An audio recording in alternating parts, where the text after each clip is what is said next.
नमस्कार दोस्तों, मैं हूं सौरभ शर्मा। आप देख रहे हैं भारत 24। दोस्तों, आज स्ट्रेट अवे मुंबई से हमारे साथ गेस्ट जुड़े हैं जिनको सौभाग्य मिला था पहले एड में करीना कपूर खान के साथ काम करने का। रोहित भाई, बहुत बहुत स्वागत है आपका। Thank you so much sir. अच्छा रोहित भाई, क्योंकि स्टार्टिंग में करीना कपूर खान के साथ पहला एड मिला तो लग रहा था कि जिंदगी ऐसी ही चलती रहे। वेल पहला ऐड लगा ही नहीं था कि करीना कपूर के जी साथ मिलेगा, क्योंकि मैं मुंबई में बस एक जी। जैसे स्ट्रगल करने के लिए एक्टर्स आते हैं, मेरी भी ऐसी कोई स्टोरी थी। तो बस जब ऐड मिला तो मैं चाह तो रहा था कि जिंदगी ऐसी चलती रहे। जिंदगी तो बहुत ही ज्यादा अच्छे से चलने लगी उसके बाद। अच्छा भाई, एक धड़कन भी आपको ऑफर हुई थी 2000 में, और क्योंकि 2000 का जो धड़कन था उसका कोई सीक्वल बनना चाह रहा था लेकिन वो बना नहीं। कुछ हाईलाइट दे पाएंगे उसकी? एक्चुअली वो बनने वाली थी, जी लेकिन कुछ इश्यूज होने की वजह जी से वो प्रोसेस जी। रुक गया था। तो वो तो धड़कन तो नहीं बनी, लेकिन जिंदगी चलती रही। अच्छा भाई, क्योंकि ये मैं अभी ट्रेलर देख रहा था, कोरोना के ऊपर एक कहानी है तीन परिवार की। कौन सी चीज ने आपको सबसे ज्यादा कसौटा की? कौन सी चीज ने आपको सबसे ज्यादा दुख पहुंचाया उस सीन को करते हुए जब आप इसको फिल्मा रहे थे? इनफैक्ट तीन स्टोरीज है हमारी जी फिल्म में, जिसमें से एक स्टोरी मेरी खुद की है जिसमें मैं जर्नलिस्ट बनता हूँ। जी और आप ही का जैसा किरदार है, मेरा भी वैसा ही कोई किरदार जी है वहां पे। तो मुझे अपनी स्टोरी पर्सनली बहुत ज्यादा इमोशनल लगी, क्योंकि उसमें इंसान जो मैं रहता हूँ वो बदल जाता हूँ। जी ऐसा कुछ होता है उसमें जो मैं बता नहीं सकता हूँ, कि वो इंसान ही बदल जाता है।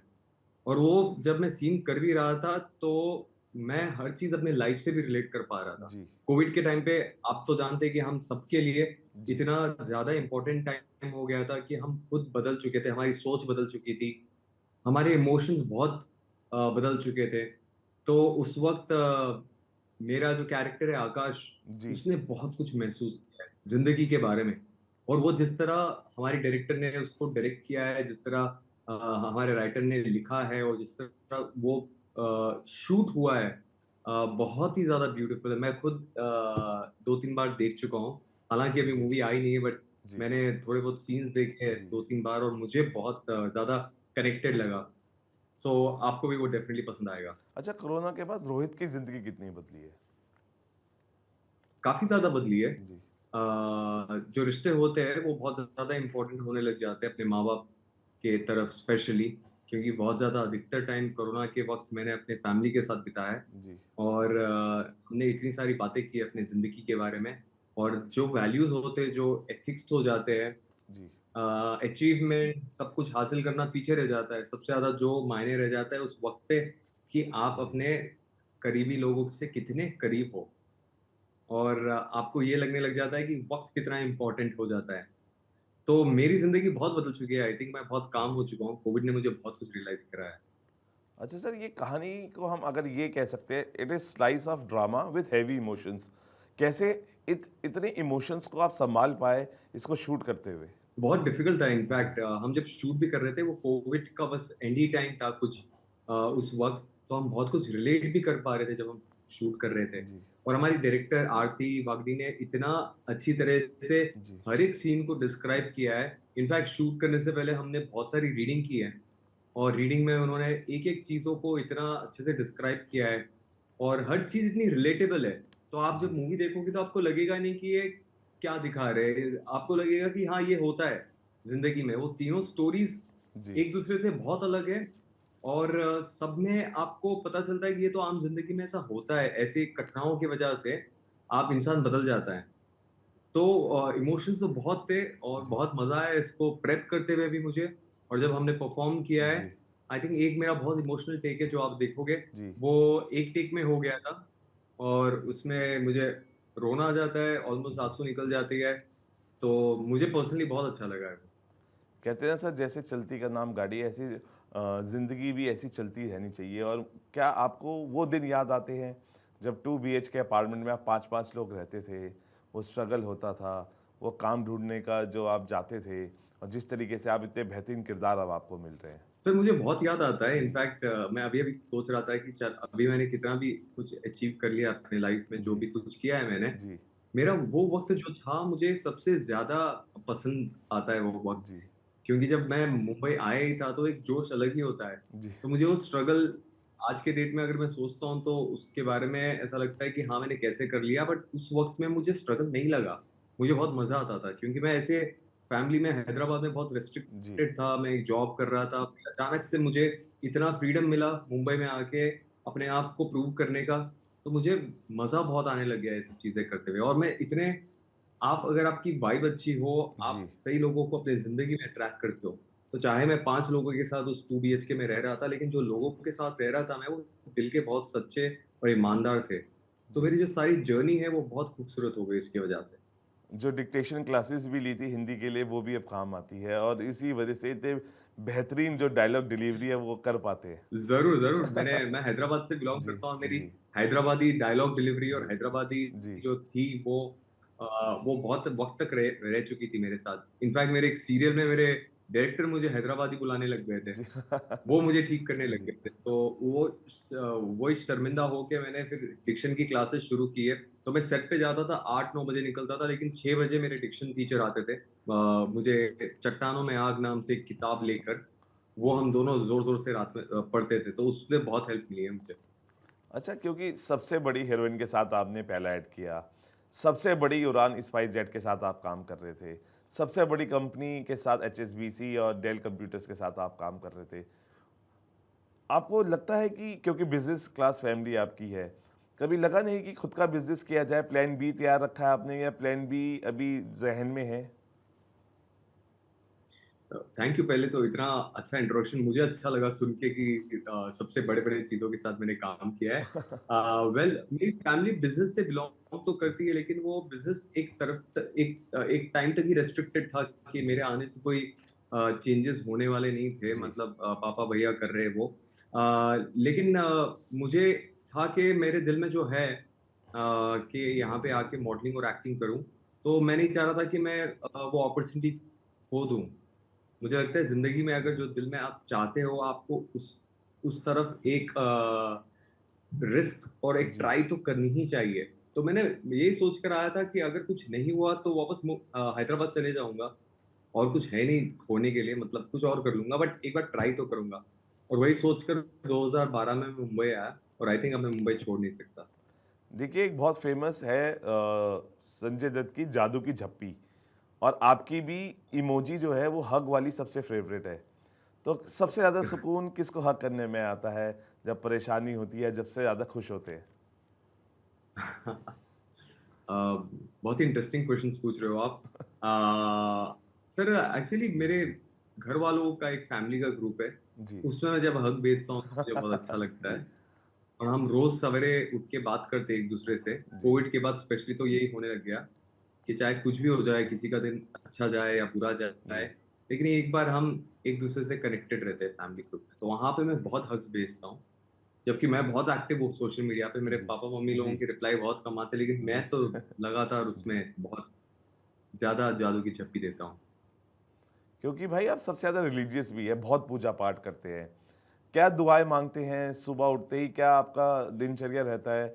और कितना मंदिर जाते हैं? कितनी दुआएँ माँगते हैं अपने लोगों के लिए अगर बता पाएँ? क्योंकि हमें पता है यू आर वेरी रिलीजियस।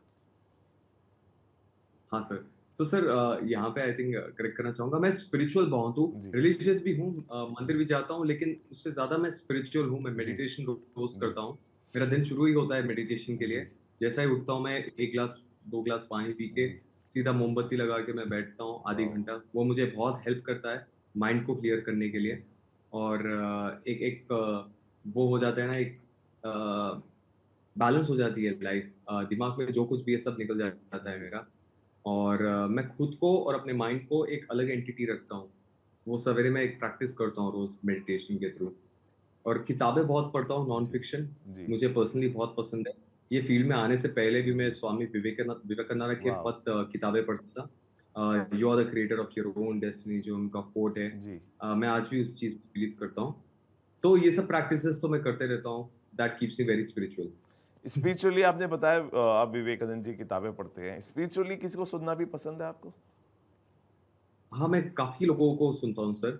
जी, कोई एक नहीं है। जी, स्पेशली आजकल हमारे पॉडकास्ट इतने हो रहे हैं, जी, तो मैं हर किसी के पास कुछ सुन लेता हूँ तो मैं बहुत इंस्पायर हो जाता हूँ। जी, तो अभी तो मुझे मतलब मैं अगर मिलन सोमन का पॉडकास्ट सुन रहा था, मैं ओहो! उनसे इंस्पायर होता हूँ बहुत, जिस तरह वो अपने आप को फिट रखते हैं। जी, मैं कभी-कभी सद्गुरु के पॉडकास्ट सुन लेता हूँ। तो मैं हर किसी से कुछ ना कुछ सीखने की कोशिश करता हूँ। जी, जब मुंबई में हम रहते हैं, हम आर्टिस्ट हैं, तो हमें इतना ज़रूरी हो जाता है कि खुद को मोटिवेटेड रखना, और उसके लिए कुछ ना कुछ आपको रोज़ मोटिवेटेड सुनना भी बहुत इम्पोर्टेंट हो जाता है।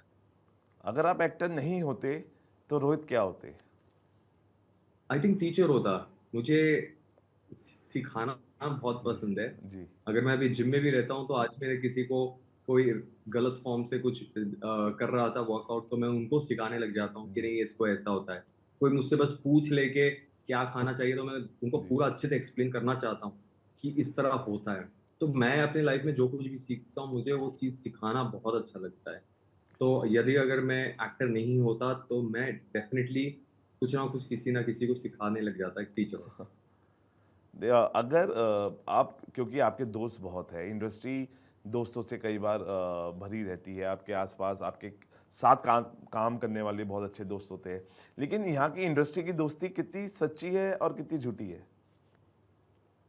सर, ये दोनों चीज़ हो सकते हैं। जी, कभी-कभी झूठी तो नहीं बोल सकता हूँ मैं, जी, क्योंकि हम सभी एक ही फ़ील्ड में, एक ही जगह पे काम कर रहे हैं, और कभी जी, किसी को काम मिलता है, कभी किसी को नहीं मिलता है, तो जी, कॉम्पिटिटिव तो हो जाती है ये फ़ील्ड। जी, बट लोग आप डिसाइड करते हो, ज़रूरी नहीं होता है कि फ़ील्ड के लोग ऐसे हैं।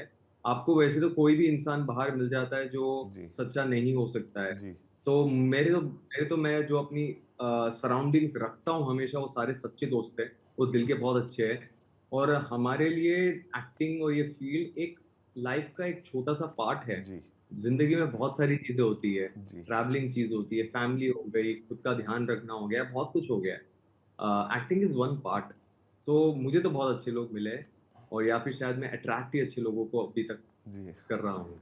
अच्छा रोहित भाई क्योंकि बहुत सारी कुक्ड अप स्टोरीज होती है जो हमने इंडस्ट्री में आने से पहले सुनी होती है और इंडस्ट्री के आने के बाद भी सुनी होती है।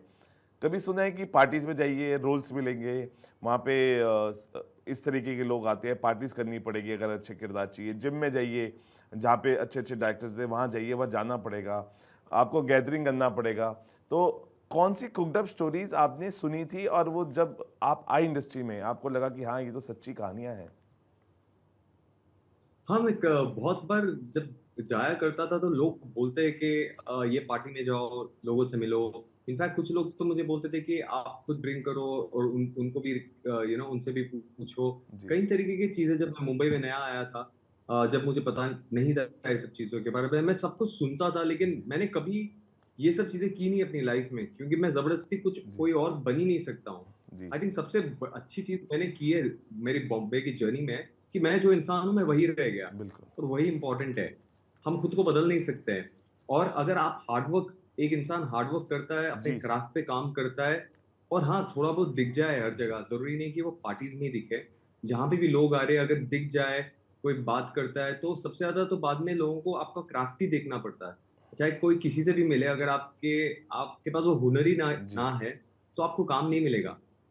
तो थोड़ी बहुत चीज़ें सही होती है, बट ज़्यादातर मुझे ऐसा लगता है कि you have to be at the right place at the right time with the right person. क्योंकि आप साउथ में भी तो बहुत चीज़ें वो एक्टिव हैं, आप हैदराबाद से हैं। क्या डिफरेंस लगता है जब आप साउथ की फ़िल्में करते हैं और जब आप यहाँ आके बॉम्बे अपना कोई प्रोजेक्ट करते हैं? कुछ डिफरेंस पाते हैं? बिकॉज़ मैंने बहुत डिफरेंसेस देखे हैं। मैंने हम्बलनेस देखी है हैदराबाद के लोगों की, साउथ के लोगों की। व्हाट मेक क्या आपको क्या लगता है कि क्या डिफरेंस आप पाते हैं इन द क्राइटेरिया ऑफ या वर्किंग? आई थिंक मैंने साउथ में अभी तक तो काम किया नहीं है। जी, आई वाज़ अप्रोच्ड फॉर काफ़ी सारी चीज़ें, जी, लेकिन मैं बहुत पर्टिकुलर था कि मुझे हिंदी में ही काम करना है और बॉलीवुड में ही रहना है। जी, सो अभी तक तो मैंने वो एक्सपीरियंस किया नहीं है, लेकिन आप जैसे बता रहे हो, मैंने भी ऐसे ही सुना है कि जी, वहाँ के लोग बहुत वेलकमिंग होते हैं, जी, बहुत हम्बल होते हैं। और लेकिन यहाँ के लोग भी कम नहीं है, यहाँ पे भी उतना ही प्यार मिला जो जी, मैंने चलती रही ज़िंदगी भी की है जी, अपने जी, टीम के साथ। और जो मैंने एक और वेब शो किया है जो आने वाला है, जी। मुझे सही लोग मिले। तो ऐसा कुछ कभी अनवेलकमिंग वाली फीलिंग तो आई नहीं है। अच्छा भाई मैं कुछ नाम लूँगा और आपको उनको बताना है वो लोग जो 4 नाम है वो आपके दिल के बहुत करीब है और वो 4 नाम लूँगा और आपको उनके लिए कुछ कहना है एक लाइन में। शाहरुख खान, 4 नाम। Okay, okay, okay. Shahrukh Khan, Shahrukh, the most charming person I have ever seen, heard, and saw, and I wish I can learn something from him. John Abraham, Very clever person. Yeah, will Smith, very inspiring. Deepika Padukone, Beautiful, not just an actor, but a great entrepreneur. उम्मीद करता हूँ कि ये 4 लोग आपके दिल के बहुत करीब है और आपको पसंद है ये लोग। इसलिए मैंने 4 नाम लिए और कोशिश की कि आप क्या सोचते हैं, कैसे इंस्पायर होते हैं। Right. Thank you so much, sir. I think चारों से इंस्पायर होता हूँ मैं. That is so true. भाई what all you have to say जाते-जाते क्या कहना चाहेंगे? A message to the fans, audience और जिस तरीके आपकी फ़िल्म आ रही है, बहुत ही हेवी इमोशंस के साथ ये आ रही है, बहुत सारी चीज़ें समझने, परखने को इसमें हमें देखने को मिलेंगी। बहुत नम होंगी आँखें जब हम ये स्टोरीज़ देखेंगे क्योंकि ये हर इंसान ने फेस किया है और अब उसको आप जब एक कहानी के माध्यम से देखेंगे, मुझे लगता है कि बहुत कुछ समझने को और परखने को इसमें देखने को मिलेगा। What all you have to say जाते-जाते भाई? आई जस्ट वांट टू से कि ये मूवी देखिए और आपको अपना वक्त याद आ जाएगा, कोरोना के वक्त आप किस चीज के साथ गुजर रहे थे। जी, और इमोशनल है मूवी, और बहुत ही एक एक स्वीटनेस है मूवी में। आप अगर देखोगे तो एक स्माइल आएगी आपके चेहरे पे। एक चीज है जो आप सीखते हो मूवी देखने के बाद, हर एक स्टोरी से आपको एक सीख मिलती है। तो the movie has a moral. Movie में कॉमेडी भी है थोड़ी, और जी, उसमें फन भी है। तीनों स्टोरीज एक दूसरे से बहुत अलग है, जी। और तीनों स्टोरीज के एक एक एक चीज है जो आप सीखते हो। तो डेफिनेटली आप खुद देख सकते हो अपनी फैमिली के साथ, अपने फ्रेंड्स के साथ, और Z5 में है जो है बिल्कुल फ्री। जी। तो जरूर देखिएगा, which is releasing on 26 of July. Thank you भाई टॉकिंग टू अस। आपने हमें वक़्त दिया और मैं उम्मीद करता हूँ कि हर किरदार इसमें हमें एंटरटेन करेगा और हमें खुश होने का भी, गम होने का भी कहते हैं ना कि एक फ्लेवर देगा, हर तरीके का फ्लेवर हमें इस कहानी में देखने को मिलेगा। थैंक यू भाई talking to us. Thank you so much भाई, you also take care, and जरूर मूवी देखिएगा जी। आप। फिलहाल अभी के लिए इतना ही, आप बने रहिए भारत 24 के साथ।